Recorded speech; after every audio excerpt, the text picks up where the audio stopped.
Que pasa, raza? That's right, you guys caught me enjoying some beautiful oxygen. I'm in the oxygen tank and I'm enjoying this weather that has been above those freezing temperatures. And if you guys see my past videos, you've seen all the ice that had built up. So I was a little bit worried about Squirtle. And anytime that I lose anything in life, I take that as a big loss. It affects me emotionally and spiritually to lose life. So, with that being said, Squirtle is doing great. There's fish swimming around in there. The celery made it. But I'm going to show you all of this. So without further ado, let's jump into it.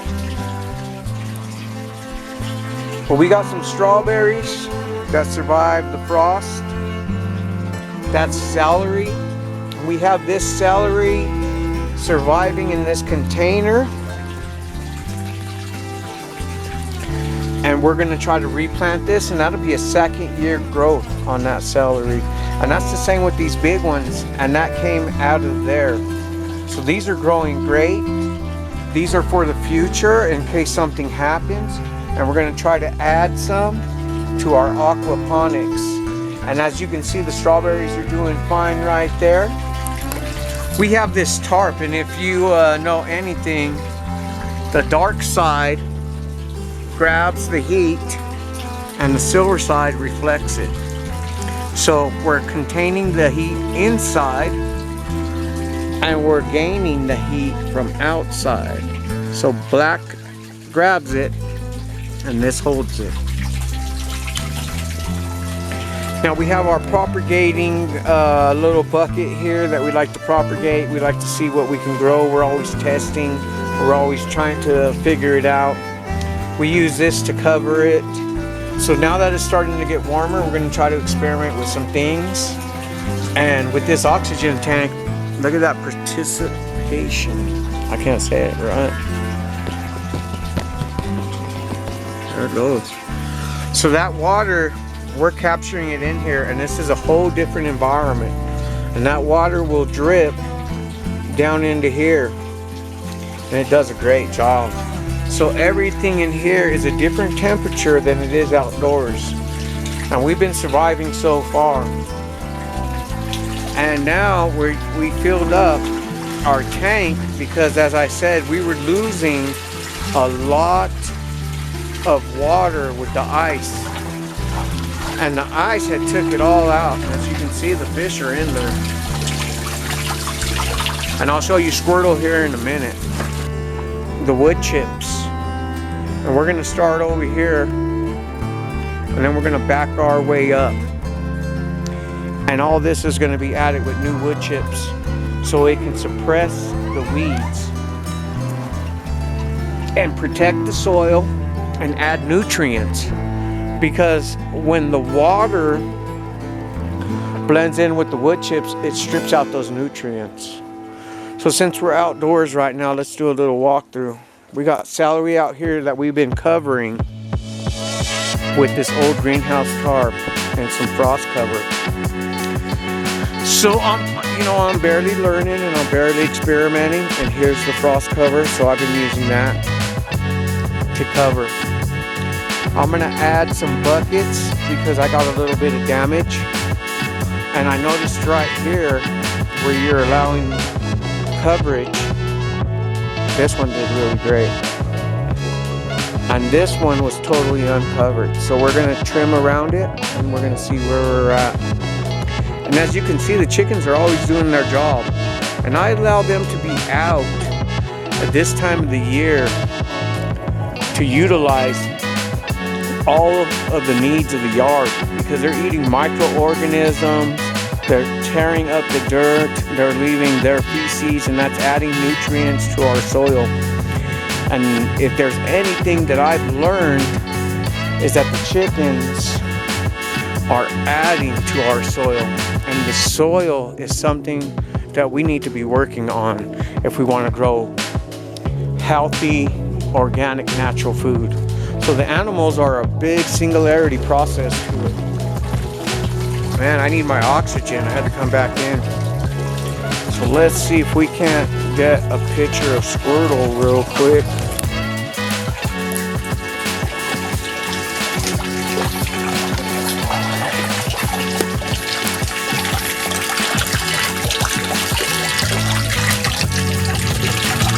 And there's Squirtle right there.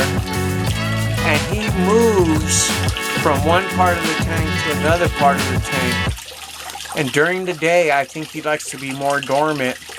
And this is his nice little spot. But I'll catch him throughout the tank. All over. We almost lost that camera. Whew.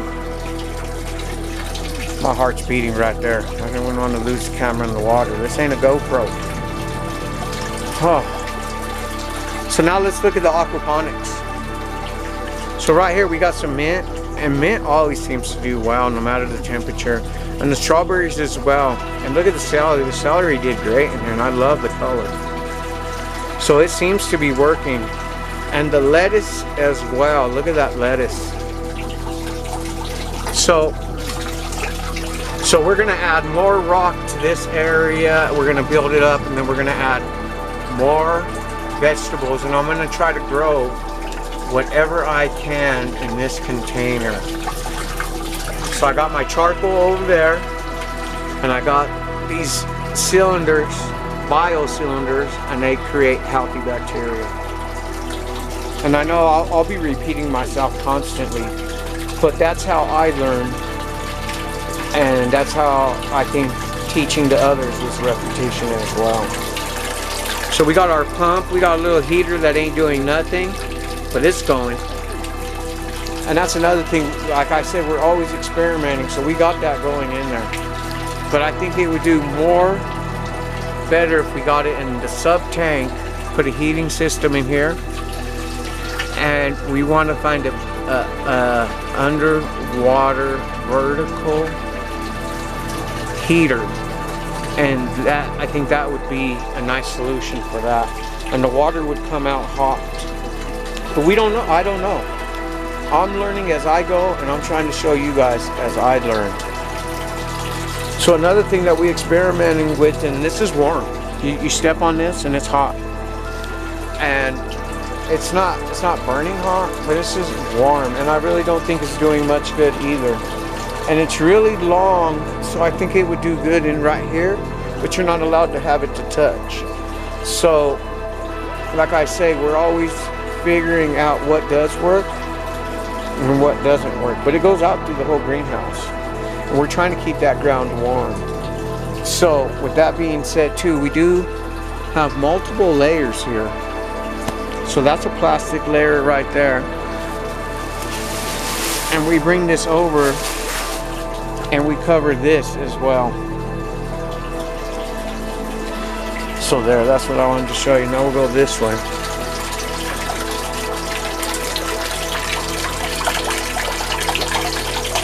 Those fish feed the system to make this grow. So right here we got a lot of snow. And last year this happened too, and the fish survived. But you know, I'm always have anxiety about life. So I am very worried about them under there, but we won't know until it melts. And that's why we filled it up all the way. And then that's why we, in the winter, we build this up. And we got wood chips here. And we take the chicken feces and we throw it down there. And then we throw that onto this side. And then it all starts to turn into compost. And I said it's in our soil to make us healthy and organic, and the animals have a big singularity process to that. So we try not to waste anything here at La Casa de Blanc. So with that being said, this is how this looks, and I think we're reaching the end of this video. The chickens have their water, their food. I'm about to clean out their area in there, and since it was frozen, it kind of built up, so I'm embarrassed of that. I won't be showing that. I should have cleaned it and showed you how clean it was, but that's not a realistic life. So we're going to end it with showing you guys the chickens. And fuego!